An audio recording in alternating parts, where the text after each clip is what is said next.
নিও, তোমার জন্য তো এই বাড়িতে রান্না হয়, সেখান থেকে না হয় একটু খেতে দিও। মনির, যত সব অদ্ভুত কথাবার্তা বলবা না। আচ্ছা সরি, তোমার সাথে একটু মজা করলাম। মনির উঠে দাঁড়িয়ে গেল, দরজা খুলে একাই বেরিয়ে হয়ে গেল বাড়ি থেকে। আমি দরজাটা বন্ধ করার জন্য সামনে এগিয়ে গেলাম, পিছন থেকে ডাক দিয়ে বললাম, বাসায় রান্না করো নাকি হোটেলে খাও? মনির তখন ঘুরে তাকালো আর বলল, কোনোটাই না, বাসায় রান্না করে খেতেও ভালো লাগে না, আর হোটেলে খাবারও সহ্য হয় না। সারাদিন শুকনো খাবার খেয়ে কেটে যায়, আর রাতের বেলা তো তোমাদের বাসায় এসে খেতাম, আজকে থেকে অন্য ব্যবস্থা করতে হবে।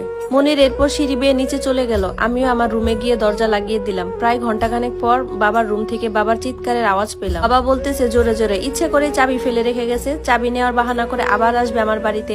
আমি দৌড়ে গিয়ে বাবাকে বললাম, কি হয়েছে বাবা? মনে হচ্ছে মনির বাসায় চাবি ফেলে রেখে গেছে। বাবা বলল, হ্যাঁ দেখ না, আবার চাবিটা ফেলে রেখে গেছে। আমি বাবাকে বললাম, তো এত চিৎকার করা কি আছে, আরেকবার আসলে তো দিয়ে দিলেই হবে। বাবা বলে, কোনো দরকার নেই, চাবিটা নিয়ে দারোয়ানের কাছে দিয়ে আসবো, সে যদি চাবি নিতে আসে তাহলে দারোয়ানের কাছ থেকে নিয়ে নিবে। চুপচাপ নিজের রুমে চলে গেলাম। বাবা চাবিটা নিয়ে দেখলাম নিচে দারোয়ানের কাছে গেল। অন্ধকার রুমের ব্যালকনিতে দাঁড়িয়ে জীবনের হিসাব মিলাতে লাগলাম। রাত যখন প্রায় 2টা বাজে, তখন দরজা খুলে নিচে গেলাম, গিয়ে দেখি দারোয়ান চাচা প্রায় বসে বসে ঝিমাচ্ছে। আমি তাকে ডাক দিতেই তিনি ধরপড়িয়ে উঠলেন, বললেন, কে কে? আমি তাকে ডাক দিয়ে বললাম, কাকা আমি সাথী। কাকা, আমার হাজবেন্ড কি এসেছিল?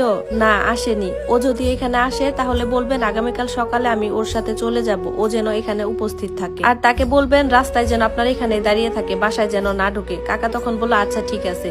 এরপর আমি আমার রুমে চলে গেলাম। সকালবেলা ঘুম ভাঙলো মায়ের চিল্লা চিল্লিতে। রুম থেকে বেরিয়ে শুনি দারোয়ান কাকা আমাকে ডাকতেছে। আমি তো মনে মনে ভাবলাম মনির হয়তো আমাকে নিতে আসছে, ও নিচে দাঁড়িয়ে আছে আমার জন্য। কাপড় চোপড় গুলো রাতের বেলায় টুকটাক করে গুছিয়ে রেখেছিলাম, কোনো মতে হাত মুখ ধুয়ে রেডি হয়ে বের হয়ে গেলাম।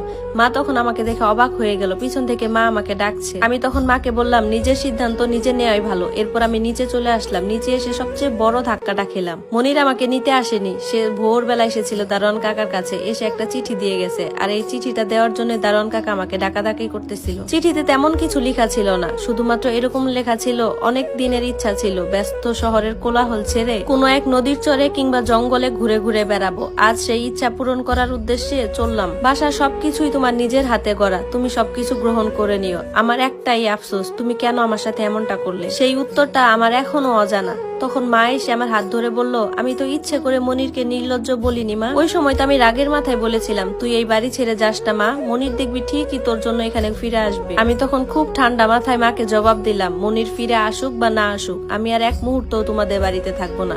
শুধুমাত্র তুমি আর বাবার কথা চিন্তা করে আমি মনিরকে অনেক অপমান করেছি, অনেক কথা শুনিয়েছি, অনেক কষ্ট দিয়েছি। মা বলল, ওখানে গিয়ে তুই একা একা কিভাবে থাকবি, বরং তুই আমাদের সাথেই থাক, ও যখন ফিরে আসবে তখন দেখবি সব ঠিক হয়ে গেছে। মাকে আমি বললাম, মা তুমি এমন কোনো অনুরোধ আমাকে করো না যেটা আমি রাখতে পারবো না। বাবা যদি বাসায় আসে বাবাকে বুঝিয়ে বলবে উনি যেন কখনোই আমার বাসায় না যায়। ভুল করেও যদি